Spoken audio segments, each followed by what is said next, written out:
नमस्कार मित्रों। तो आइए हमारी आपकी आज फिर मुलाकात हो गई।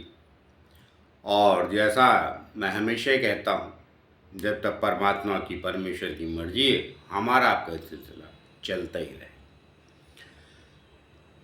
तो आइए आज बात करूँ मैं राहु और केतु पे।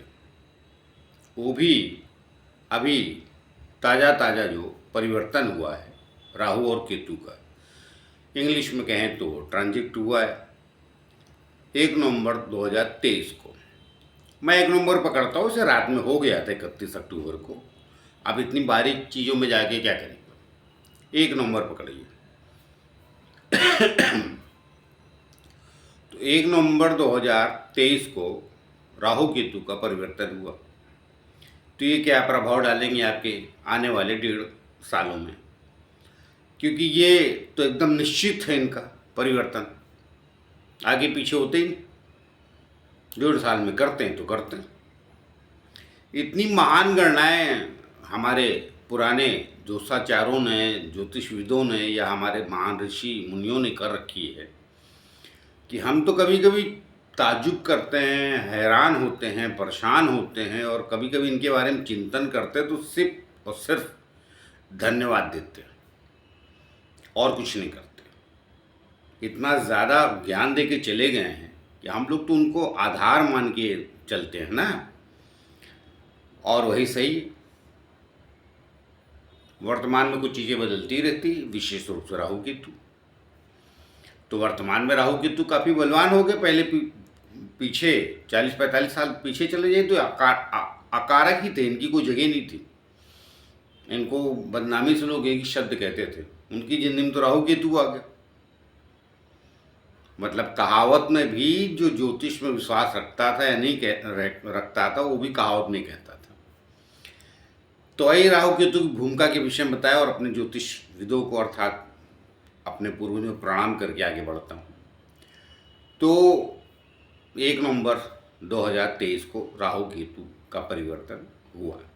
तो पहले कहाँ थे, मेष राशि में था राहु, और केतु तुला राशि में। आमने सामने ही रहते, सदैव सदैव आमने सामने रहते। कई बार मैं देखा है कि नहीं नॉलेज होता है लोगों को तो अपनी अधूरी कुंडली का, तो ये राहु यहाँ था, याद है मुझे थोड़ा सा, केतु पंडित सामने लिख देते हैं और अपने आप को महान ज्ञानी बता देते हैं उसकी नज़र में। तो उसे लगता है ये तो परम पूज्य, इनको केतु कैसे पता चल गया, बोले हाँ महाराज यही था। ये भी होता है दुनिया में। लेकिन आज मेरा वो विषय नहीं है, मेरा विषय ये है राहु और केतु। मैंने इसलिए ये कहा कि ये भ्रम राहु और केतु ही देते हैं। मनुष्य जीवन में जो भ्रम है अन्य ग्रहों का नहीं, क्योंकि वो निश्चित हैं, वो दिखते हैं। भ्रम क्या होता है, भ्रम तो कभी निश्चित नहीं रहता। शंका, भ्रम इसी का, राहु केतु का ही कांड है। भ्रम कहीं निश्चित होता है, शंका कहीं निश्चित होती है। कई बार व्यक्ति 4 साल बाद पछताता है कि बाप रे बाप, उसके ऊपर मैंने शंका कर ली, वो तो ऐसा था ही नहीं।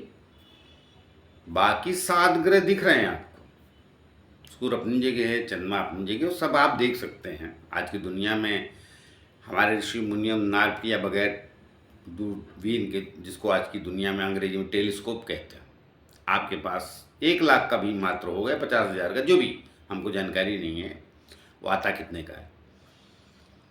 आप उस पर आंखें लगाएंगे और सब देख लेंगे, मगर राहु केतु तब भी नहीं दिखते। ये हमारे महान लोगों की खोज। आज मैं उस पर नहीं जाऊंगा, राहु केतु ब्रह्मांड में क्या होते हैं, वो भी वैज्ञानिक तरीका है।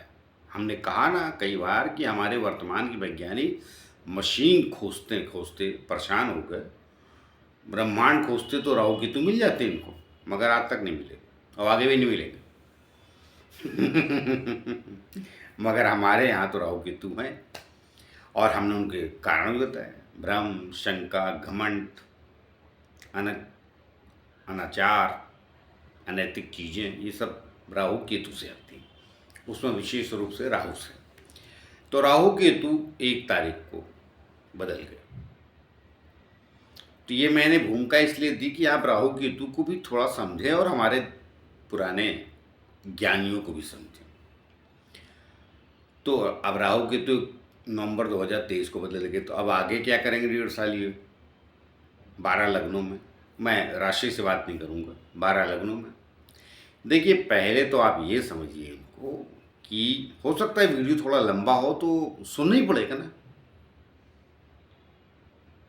5 मिनट में तो सिर्फ मस्खरी चलती है भाई साहब, या किसी एक विषय में छोटा सा कहना हो ज्योतिष में तो कह के निकल लीजिए। यहाँ तो 12 लग्नों की बात होने वाली है, तो उनके पहले भूमिका तो बताना राहु केतु की अनिवार्य हो जाती है। तो अब राहु केतु 1.5 साल तो यहीं रहेंगे, मेष से मीन में आ गया। ये सदैव उल्टे चलते हैं, इनमें कोई परिवर्तन नहीं होता, सदैव उल्टे चलते 1.5 साल में बदल जाते हैं, ये पक्की बात है। तो अब मेष से बदल के राहु कहाँ चला जाएगा? मीन में। और केतु कहाँ चला जाएगा? कन्या में, कन्या राशि में अर्थात। तो मीन राशि और कन्या राशि में आमने सामने रहेंगे। मीन राशि में राहु हो जाएगा और कन्या राशि में केतु। तो अब आप इनको पहचानेंगे कैसे कि आपके ऊपर ही प्रभाव क्या डाल रहा है? तो देखिए, कोई ग्रह तभी प्रभाव देता है जब आपकी दशा में, मुख्य रूप से। अब राहु केतु आपकी दशा में चल रहे हैं, तो आज मैं आप स्पष्ट करता चलता हूँ, राहु केतु दोनों को जोड़ूंगा, कौन कहाँ गया है वो मैंने बता दिया। मगर प्रभाव मैं आज राहु का ही बता रहा हूँ, केतु का मैं अगले वीडियो में बता दूंगा। दोनों को बोलूंगा तो कंफ्यूज आप भी होंगे और हम भी होंगे कि भाई राशियाँ तो 12 ही हैं, कौन कहाँ गया बोलने में तकलीफ हो जाती है। तकलीफ का तात्पर्य ये है कि फिर वीडियो बड़ा लंबा हो जाता है। एक तो कम से कम 50 मिनट का वीडियो लगेगा, पहली बात। दूसरी बात, आपको समझ नहीं आएगा। अगला वीडियो आप केतु भी देख लीजिएगा। तो परिवर्तन तो दोनों करते हैं, कारण एक सर है राहु और एक केतु है, धड़ नीचे का हिस्सा। तो अब परिवर्तन तो 1 तारीख को दोनों को हो गया, 1 नवंबर 2023 को दोनों को परिवर्तन हो गया। लेकिन आज मैं विशेष रूप से 12 लग्नों में राहु की बात करूँगा, अगले वीडियो में केतु की करूँगा। अब मजे की बात यह है कि ये जहाँ बैठते हैं दोनों, तो कुछ लाभ राहु या कुछ हानि। सामने बैठा केतु, वो कुछ लाभ और कुछ हानि वो भी देगा। मगर ये आमने सामने रहते हैं, एक दूसरे के मतलब आमने सामने मतलब एक दूसरे सप्तम राशि में रहते हैं। तो आज मैं राहु की बात करूँगा। पहले आप ये जानिए कि राहु का गोचर हुआ तो समझेंगे कैसे अब आपने कुंडली में आप कि ये परिवर्तित हुआ तो प्रभाव क्या देगा। देखिए, सबको कितना प्रभाव देगा वो जानकारी मुझे नहीं, लेकिन मैं जो जानकारी दे रहा हूँ आपको उसको आप समझ लेंगे तो प्रभाव हो। पहले तो ये समझिए कि राहु की दशा चल रही है, 100% प्रभाव। किसी दशानाथ में अंतरदशा है आपकी राहु की, निश्चित रूप से प्रभाव देगा। या आपकी कुंडली में राहु कहाँ बैठा है, ओरिजिनल कुंडली में, आपके लग्न कुंडली जो है उसमें कहाँ बैठा है, उसकी कहाँ कहाँ दृष्टियाँ हैं। तो अब ये राहु यहाँ से आया है, वहाँ दृष्टियाँ डालेगा तो ये बलवान हो जाएगा। तो वो दृष्टियाँ भी आपको बलवान हो जाएंगी आपकी कुंडली में, तो वहाँ प्रभाव डालेगा। तो ऐसे समझ लीजिए सबको दे जाएगा। अब किसी की ना दशा में है ना अंतरदशा में है, लेकिन कहीं ना कहीं तो दृष्टि देगा कुंडली में, वहाँ प्रभाव सबको देगा, उससे बचेंगे नहीं। और मैं राहु केतु के ही बारे में बोलता हूँ, गोचर के मैं बाकी भी वीडियो इतने बनाता हूँ, लेकिन राहु केतु का प्रभाव पक्का है, क्योंकि ये 24 घंटे आपके साथ रहते हैं। भ्रम, शंका, ईर्ष्यालु स्वभाव, ईर्ष्या जिसको कहते हैं, दूसरे प्रति द्वेष, ये सब राहु का केतु का गेम है। बाकी भी ग्रह लगते हैं मगर वो सपोर्टर होते हैं, मुख्यतः यही होता है। हाँ, और दूसरा सपोर्टर से याद आ गया, अब ये भी आप देखेंगे ये किस ग्रह के साथ आपकी कुंडली में बैठा है, उस ग्रह को कितना प्रभावशाली करेगा, क्योंकि ये गोचर में आया है। बाकी प्लैनेट गोचर में नहीं आए हैं तो वो वहाँ जाके ये मजबूत हो जाएगा, तो उस ग्रह को प्रभावशाली बनाएगा। तो इन स्थितियों से आप अपने इस गोचर को देखेंगे। मैंने बता दिया कैसे कैसे देखेंगे आप अपनी कुंडली में। यहाँ जाएगा तो क्या प्रभाव दे, वहाँ नहीं नहीं नहीं, वो मैं बता दूंगा आगे क्या क्या प्रभाव। लेकिन अगर ये इन स्थितियों में आपकी ज़िंदगी में है, अर्थात आपकी कुंडली में, तो ही ज़्यादा प्रभावशाली होगा, अन्यथा ना के बराबर प्रभाव देके निकल जाएगा। तो आइए मेष राशि शुरू करते हैं। अब देखिए आपके तो लग्न में ही चल रहा था, सर पे बैठा था। तो मेष राशि में राहु लग्न में बैठा कोई बुरे प्रभाव नहीं देता है, लेकिन एक प्रभाव तो दे ही रहा था, एलिगेशन लगा देता है, परेशानियां खड़ी करता है। उसका काम मैंने जैसा राहु, अब देखिए मैं आगे बताता जाऊंगा। अब राहु का वो सब बता दिया मैंने, गुरु घमंड, बदनामी कराना, ये सब उसका चरित्र मैंने बता दिया। 2 4 10 मतलब जितनी भी गड़बड़ चीज़ें होती है राहु की, आप ये मान के चलिए। बाकी प्लान भी देते हैं, लेकिन वो सपोर्टर होते, वो दूसरा हिसाब देखना पड़ता है कि कौन सा ग्रह किन किन राशियों को स्वामी, गलत स्थानों को स्वामी हो जाए कोई ग्रह तो वो भी गलत फल देगा। लेकिन इनके तो क्लियर है, ये तो किसी राशि के स्वामी ही नहीं। मगर नक्षत्र के तो स्वामी होते हैं 3 नक्षत्र। तभी मतलब मीन राशि में है तो रेवती नक्षत्र में तो उल्टा चलेगा, तो पहला नक्षत्र इसका रेवती ही आएगा। तो रेवती का मालिक कौन है? बुध। तो पहला प्रभाव उन पे देगा। अब मैं यहाँ नक्षत्रों की बात नहीं करूँगा, वरना फिर बहुत लंबा वीडियो हो जाता है सारा, और जिसको कहते हैं आप लोग कन्फ्यूज होंगे। तो मेष राशि तो वहाँ से बदल के कहाँ गया? 12वें, और केतु आ गया 6ठे। तो केतु बात नहीं करूँ, तो 12वां राहु भी बहुत अच्छा नहीं होता है, ये भी एलिगेशन वगैरह लगाता है। लेकिन एक चीज़ अवश्य कि लग्न से सर से तो हट गया, तो 12वें जाके, अर्थात आपकी मीन राशि 12वें आएगी, तो 12वें जाके ये कहीं ना कहीं कुछ आने वाले समय में, वर्तमान में 1 2 महीने 4 महीने 6 महीने की बात नहीं कर रहा हूँ, ये रहेगा 1.5 साल। अभी 1 तारीख से पकड़ लीजिए और आगे 1.5 साल जोड़ लीजिए, वहाँ तक रहेगा 25 तक। तो थोड़े ये भटकाव का भी कारण है। तो भटकाव आपके जीवन में क्या है?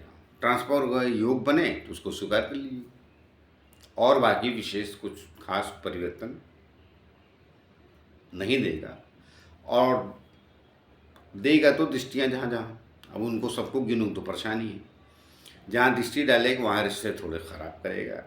12वें बैठ के पहले तो आपके घर पे दृष्टि डालेगा, आपका घर मतलब चौथा स्थान, वहाँ दृष्टि डालेगा तो वो कुछ न कुछ वहाँ पे माता पिता और भी रिश्ते होते हैं, वहाँ से आपके हृदय कुछ तकलीफ बढ़ सकती है। बात छोटी सी थी, चोट बड़ी लग सकती है आपको हृदय को, तो उसको संभाल लीजिए। अब आइए वृषभ राशि में। तो वृषभ राशि में जब राहु, वृषभ लग्न, सॉरी राशि नहीं बोल रहा हूँ मैं, लग्न से ही बता रहा हूँ मैं, मेष लग्न कह देता हूँ, अगर राशि मैंने कही होगी पीछे तो लग्न, वृषभ लग्न आपका है। तो अब राहु कहाँ चला जाएगा? निश्चित 12वें स्थान पे था तो उल्टे ही चलता, तो 11वें स्थान पे आ जाएगा। तो अब 11वें स्थान का राहु तो अच्छी होता है, तो आपके लिए तो भला ही, कोई तकलीफ वाली बात नहीं है। तकलीफ वाली बात इसलिए भी नहीं है कि ये जहाँ बैठा उसका स्वामी 12वें, मेष राशि में गुरु। तो अब ये 11वें आ गया तो ये भला है, लेकिन इसका स्वामी 12वें गया तो भला नहीं, वो कुछ एलिगेशन वगैरह लग सकता है कि जिसके घर में बैठा हो गुरु आपके घर में अच्छे फल नहीं देता है। तो अभी तक तो ये चल रहा था, दोनों राहु गुरु, गुरु राहु दोनों मेष राशि में चल रहे थे, अर्थात 12वें।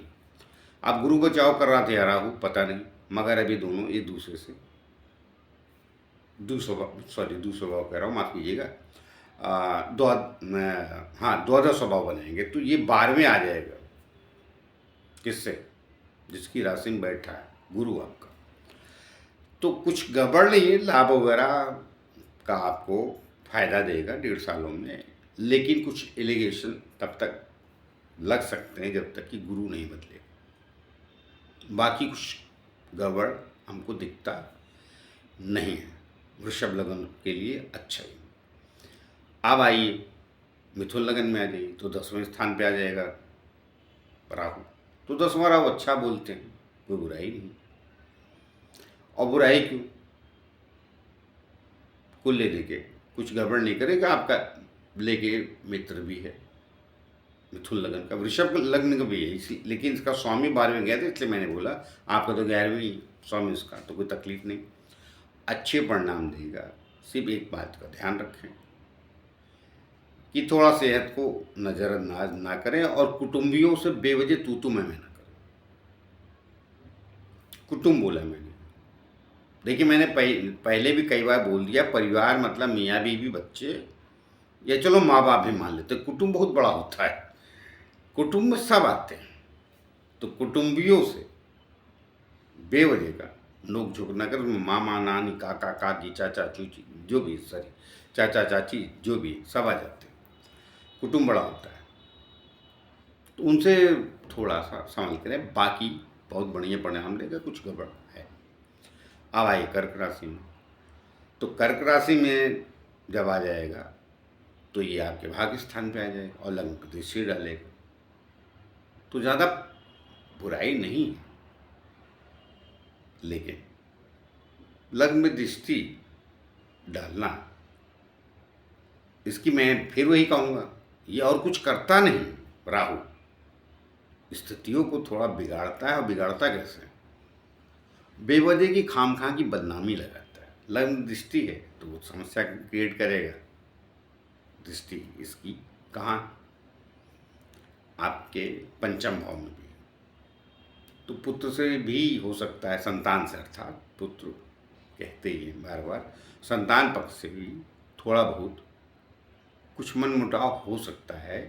लेकिन मैंने जो पिछली कंडीशनें बताई हैं, कंडीशन, अब वो कंडीशनें शब्द अच्छा नहीं है, कंडीशन जो बताई हैं, अर्थात जो पीछे मैंने आपको सारी चीज़ें पहले ही बता दी है कि कब किन स्थितियों में ये आपको फलेगा, अर्थात दुख देगा, लाभ हानि जो भी देगा उसको समझ लीजिएगा। दशा अंतरदशा और ये कहाँ कहाँ से कनेक्टेड है आपका दृष्टियाँ, वो देख लीजिएगा। तो ये जब इसकी दृष्टि इधर डबल हो जाएगी या दशांतर दशा में है, तो ये ज़्यादा प्रभावशाली होगा, अन्यथा विशेष नहीं। उसको मैंने पहले फुलफिल बता दिया, वो कंडीशन आपकी फुलफिल होगी तो ही किसी भी लग्न को, मेष से शुरू किया था कर्क तक आ गया, अब 22वें लग्न। देखिए अष्टम गया जो, तो अष्टम जब ये गया तो देखिए आपके भी द्वितीय स्थान में दृष्टि देगा। मैंने कर्क का बोला तो वहाँ तो नहीं दे रहा, तो कुटुंब क्यों बोला, क्योंकि आप हैं, आप उलझ जाएंगे। अब जान लीजिए, उसमें इतना सब डिटेल में जाऊंगा, बाकी मैं कभी और मौका मिला तो एक एक लग्न में क्या प्रभाव देगा डिटेल से बता दूंगा। लेकिन आज तो 12 लग्नों की मैं बात कर रहा हूँ, तो थोड़ा तो शॉर्ट रहनी पड़ेगी, लेकिन मैंने बता दिया पहले, वो कंडीशन फुलफिल कर लीजिएगा। स्टार्ट में मैंने इसलिए सारा ज्ञान दे दिया। तो सिंह लगन में 12वें जाके अच्छी बात नहीं है, ये कुछ न कुछ थोड़े से कुटुंबियों से, परिवार से आपके अपने दिल को धक्का लगने का, और कुछ 12वें स्थान पर दृष्टि एलिगेशन लगाने का योग बनाता है। जबकि गुरु आपका थोड़ा ठीक ही भाग्य स्थान पर, तो बचाव करेगा, तो बचाव करेगा, तो उलझने आएंगी तो उसमें दृढ़ता से खड़े रहिएगा तो बच जाएंगे। अब आइए कन्या लगन में, तो अब कन्या लगन में तो देखिए ये 7वें ही आ गए, और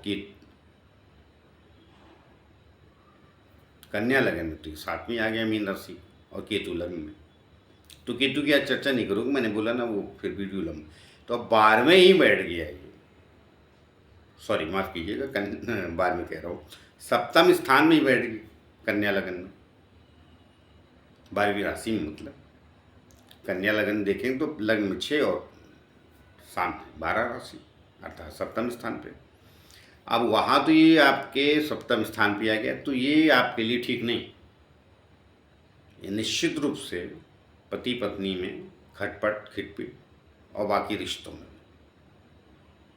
मतलब जो कल तक आपके सगे दिख रहे थे, वो इवन की हो सकता है चाचा, आपका भाई, चाची, या जो भी रिश्ते, कई बार वो भी आपको कुछ अनजाने से लगेंगे, जैसे आपको आप ब्लेम दे रहे हैं, और मतलब अब जिसका भी हो, लाइफ पार्टनर के स्थान बैठा पति पत्नी का जिसकी कुंडली में, तो सप्तम स्थान में ये अच्छे परिणाम नहीं देगा 1.5 साल। इसलिए मैं सीधे बता देता हूँ, सावधान रहिए, क्योंकि मैंने पहले भी कहा है, इसे रिश्ते बिगाड़ने में महारत हासिल। अब आपकी कुंडली में ओरिजिनल कहाँ बैठा है वो आप देख लिए, आय लाभ क्या मिले मैंने पहले बता दिया, फुलफिल स्थितियाँ, तो वहाँ अच्छे परिणाम नहीं देगा। ये सप्तम स्थान पे परिवार को थोड़ा कुछ न कुछ डिस्टर्बेंस करने का प्रयत्न अवश्य करेगा। वही लाभ हानि कारोबार में इसमें से कितना दे जाएगा वो नहीं, परिवार में वैसे भी एक बार फैमिली डिस्टर्ब हो जाती है तो बाकी चीज़ें अपने आप डिस्टर्ब होने ही लगती। चलिए, बहुत लंबी वार्तालाप करूँगा तो वीडियो बड़ा लंबा हो जाएगा, तो अब कन्या लगन तक बात होगी। अब आइए तुला लगन, तुला लगन में छठे चला जाएगा मीन राशि में, तो गुरु आपके यहाँ उसे भी अच्छे परिणाम नहीं देता है तुला लगन वालों को, तो अच्छा है वहाँ जाएगा, कुछ बुराई नहीं। शनि महाराज पहले से अच्छे चल रहे हैं, अर्थात कुंभ लग्न में, तो तुला लगन वालों के लिए देखिए, तुला लग्न वालों को निश्चित रूप से शुक्र, राहु और केतु, विशेष रूप से राहु, शुक्र, राहु और शनि विशेष रूप से कुछ बुरी स्थितियां पैदा नहीं करते हैं, तो ये कहीं न कहीं आपके जो अनदेखे शत्रु उनको शांत कर देगा। भले आप लड़ने ना जाए, आपको लड़ने की आवश्यकता भी नहीं है, उनको ये ठीक ठाक कर देगा। और कुछ कारोबार में उपलब्धियां भी देगा जिनकी उम्मीद नहीं थी। अब देखिए, सबको तो नहीं देगा, 12 साल के बच्चे को तो हम नहीं बता सकते ना कि उसको उपलब्धियां देगा, तो शायद उसका एजुकेशन में कुछ उपलब्धियां प्राप्त हो जाए, स्कूल। भाई जिस कारोबार, देखिए हर आदमी का अपना अपना है, तो कुंडली तो सबकी है, तो किसका क्या है, उपलब्धियां देगा। लेकिन जो वर्किंग फील्ड में है तुला लगन वाले, उनको कुछ तो कुछ बेहतर परिणाम मिलते हुए अवश्य दिखाई दे रहे हैं। अब जो लोग नई नौकरी ज्वाइन किए 2 महीने ही हुए तो बोले हमको तो नहीं मिला, अरे भाई हर चीज़ का एक कुछ तो कालखंड होते ही, मैं उनको बोल रहा हूँ जिनको उम्मीद थी, अर्थात जिनको उम्मीद थी कि मिलना चाहिए तो ये राहु दिला देगा, कुछ गड़बड़ नहीं। अब आए वृश्चिक लगन। वृश्चिक लगन में देखिए, ये चला जाएगा आपके पंचम स्थान में, तो वृश्चिक लगन के लिए भी बहुत अच्छा नहीं है। हालांकि मैं वृश्चिक लगन, मेष लगन और सिंह लगन के लिए एक अलग वीडियो बनाने वाला हूँ, क्योंकि स्थितियाँ ठीक नहीं है पूरे विश्व के लिए, और विशेष रूप से इन लगनों के लोगों को ज़्यादा तकलीफ़ें आने वाले समय मिलेंगी। अब उसमें भी किसको कम ज़्यादा मिलेंगी वो मैं बता दूंगा, क्योंकि उसमें भी सब विषय होता है, ये कौन किस क्षेत्र में। लेकिन थोड़ी विश्व के लिए थोड़ी स्थितियाँ ठीक नहीं आने वाले समय में। तो आइए, तो वृश्चिक लगन में ये मीन राशि का हो जाएगा। तो देखिए, अभी कुंभ राशि में आपका चौथे स्थान पर पहले शनि चल रहा है, ये एक और आ गया पापी ग्रह, तो इसकी दृष्टि कहाँ है, लग्न पे। मैं केतु के विषय में बाद में आऊँगा अगले वीडियो में, तो मैंने पहले ही बोल दिया है कि सब लग्नों को राहु नुकसान दे रहा, तो कोई ज़रूरी नहीं कि केतु भी बैठ के दे जाएगा, तो कुछ जगहों पे राहु फायदा कर रहा है तो कुछ जगहों केतु नुकसान करेगा, उसमें मैं बाद में। लेकिन यहाँ बैठ के कुल के परिस्थितियाँ अच्छी नहीं बनाता है राहु, मगर मीन राशि में ये थोड़ा सा शांत अवश्य रहता है। कारण क्या है, गुरु की राशि, तो वहाँ पे तो ज्ञानियों के पास जाके बड़े बड़े ठीक हो जाते हैं, विषय ठीक अलग है। लेकिन कुल देखिए, इसकी दृष्टियाँ जहाँ जहाँ जा रही वो अच्छी नहीं, लग्न पे जाना तो थोड़ी खराबी हो, क्योंकि पहले से ही शनि देख रहा था, और 4 नवंबर को शनि मार्गी भी हो जाएंगे, तो उस पर मैं बाद में आऊँगा। शनि मार्गी होना थोड़ा आपके लिए माइनस नहीं प्लस। तो आइए धनु राशि की, धनु लग्न की बात करते हैं। अब धनु लग्न वालों को चौथे ही चला जाएगा, नहीं ये भी अच्छा नहीं, माता पिता के लिए, आपके स्वास्थ्य के लिए। अब मैंने पहले भी बता दिया है स्टार्ट में कि जहाँ जहाँ जा रहा, अब आपका गुरु कहाँ बैठा है वो देख लीजिए। गुरु की स्थिति अच्छी है तो कुछ गड़बड़ नहीं, या दशाएं अंतर्दशाएं नहीं चल रही तो भी गड़बड़ नहीं, और अगर चल रही हैं तो ये तरक्की कितनी देगा वो भी विषय अलग है। लेकिन यहाँ चौथे आपके गोचर में अच्छे बात नहीं है, क्योंकि आपके सुख स्थान पे आ गया, तो ये आपके लिए बहुत अच्छा फल देता नहीं। धनु लगन वालों के लिए भी राहु, मैंने बोला ना 2-4 लग्नों के लिए, तो ये एकदम ही विरोधाभासी है। मेष, सिंह, वृश्चिक, धनु और मीन, वहाँ अच्छे परिणाम देता नहीं। एक राशि शायद मैं भूल रहा हूँ, हाँ वृश्चिक, तो इन राशियों के लिए अच्छे परिणाम देता नहीं है राहु, ये बात पक्की है। उसको आप स्वीकार करें और चाहे न करें, मैं आपको प्रलोभन में डाल के, अर्थात मैं राहु की सत्यता ना बता के गोचर की, नहीं भला होगा, आप सब अच्छे सुनना चाहते हैं, तो वो मेरा काम नहीं। सो मैं नहीं करता, जहाँ सच है वहाँ सच है। तरक्की करेंगे आप तो करेंगे, नीचे जाएंगे तो नीचे जाएंगे, उस कालखंड में सरलता से स्वीकारेंगे तो परिश्रम करना पड़ता है। परिश्रम कह रहा हूँ, तकलीफ़ें कम सहनी पड़ती। नहीं स्वीकारेंगे तो बाद में होंगे, आज गाली दे लीजिए मुझे, 1.5 साल बाद देख लीजिएगा। तो आइए अब ये क्या बोल रहा था मैं, कहाँ तक पहुँचा था? धनु लगन तक। धनु लगन तक मैं आ गया था, वृश्चिक, हाँ बराबर धनु लगन तक। तो ये मीन राशि में आपके चौथे आ जाएगा। अब धनु लगन के बाद बारी है मकर लगन की। तो मकर लगन में ये आपके तीसरे स्थान में है, सबसे श्रेष्ठ स्थिति है ये मकर लगन वालों की। और इनका जो है शनि पहले से दूसरे चल, तो ये श्रेष्ठ काल है आपका मकर लगन वालों के लिए। तो मैं कहूँगा कि इसका लाभ उठाइए। मकर लगन के जो लोग हैं, इस राहु केतु के लाभ उठाइए। अब उसमें मैंने पहले भी बता दिया है कि स्थितियाँ क्या हैं, वो आप देख लीजिएगा, और आपका गुरु कहाँ गया है वो भी देख लीजिएगा। लेकिन मैं राहु की जहाँ तक गोचर की बात करूँ तो ये स्थिति है, कुछ भी गड़बड़ नहीं है इसमें, अच्छी स्थिति, मैं यही कहूँगा। अब आई बात करते हैं कुंभ लगन की। कुंभ लगन में ये द्वितीय आ गया, तो जब दूसरा राहु आ जाता है, देखिए राहु गुरु की उसमें तो आया राशि में, तो कुछ गड़बड़ नहीं इतना, लेकिन फिर भी राहु राहु ही होता है। यहाँ पे भाषा का संयम अर्थात वाणी का संयम कुंभ लगन वाले निश्चित रूप से रखें, वरना इससे आपको नुकसान ये राहु करा जाएगा। जो काम बनने वाला था वो नहीं बनेगा, परेशानियों से आप घिर जाएंगे, और भाषा की वजह से। बाकी वहाँ बैठ के मीन में बैठ के कुछ बिगाड़ नहीं रहा, लेकिन अब उसका स्वामी भी तो 12वें है, ध्यान तो रखिए। गुरु नहीं 12वें नहीं 11वें, सॉरी माफ कीजिएगा। अब वो देखा ना, वो अभी राहु की तू ही बताता और कंफ्यूज हो जाता। मैं देखिए फिर कंफ्यूज हो रहा हूँ। गुरु कहाँ है, मेष राशि कहाँ आएगी? कुंभ लगन की बात कर रहा हूँ ना, तो 11-12, हाँ तीसरे, गुरु तीसरे बराबर तीसरे स्थान पे, तो राहु से द्वितीय है, लेकिन लग्न से भी राहु द्वितीय है गुरु की राशि में, और गुरु आपका तीसरे स्थान पे। देखिए इतना बोलते बोलते मुझे भी भ्रम में डाल दिया इसने, हो जाता है उतना आप लोग भी समझते हैं। तो ये भाषा पे पक्का नियंत्रण रखिए, वरना परेशान कर देगा, क्योंकि जहाँ बैठा उससे भी द्वितीय गया। कौन?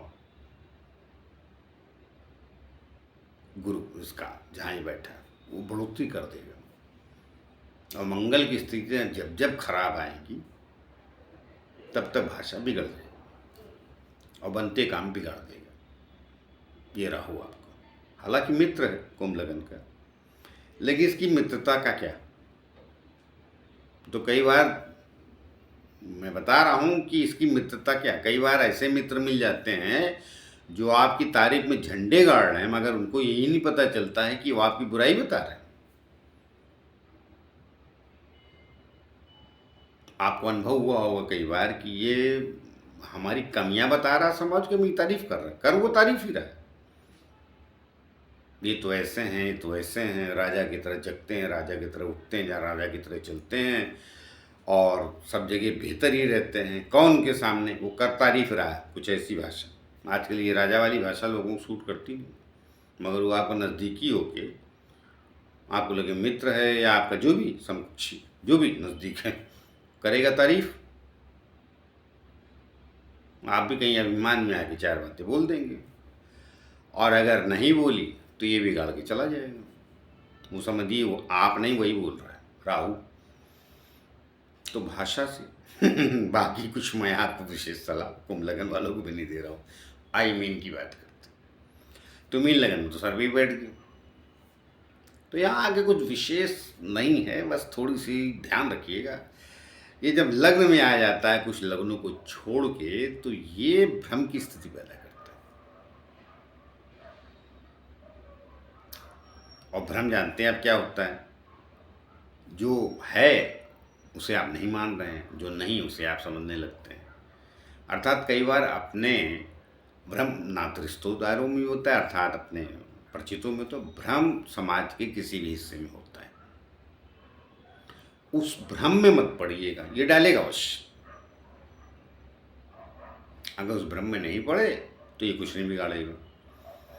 मैंने पहले भी कई बार बोला है कि राहु वहीं हारता है जहाँ ज्ञान और विवेक, चतुराई नहीं, चतुराई बुद्धि में होती, उसका तो उच्च हो जाता है वहाँ पे। लोग यही नहीं समझते कुंडली को हमारे महान विधियों ने किस विचार से बनाया होगा। देखिए, बुद्धिमत्ता जो होती है उसमें घमंड होता है, गुरु का जो ज्ञान होता है उसमें शालीनता, शिथिलता कह रहा हूँ, शालीनता और सभ्यता रहती है।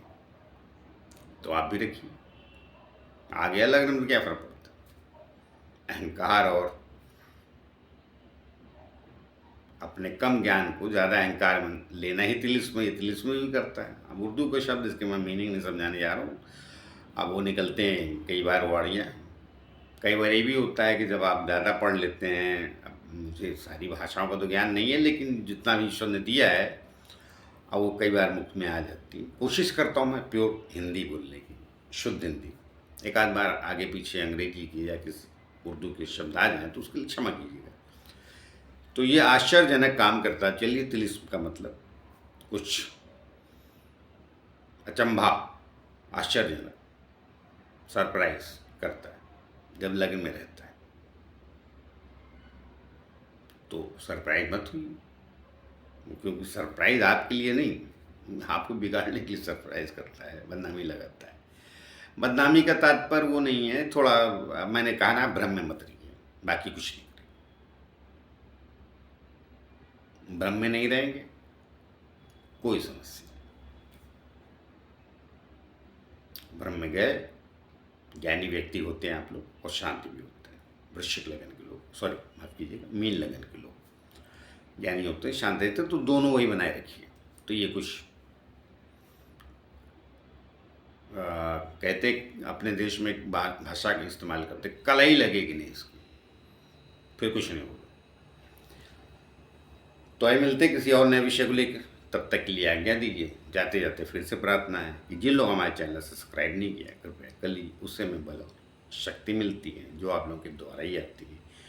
तो आइए मिलते हैं अगले विषय को लेकर, तब तक के लिए नमस्कार।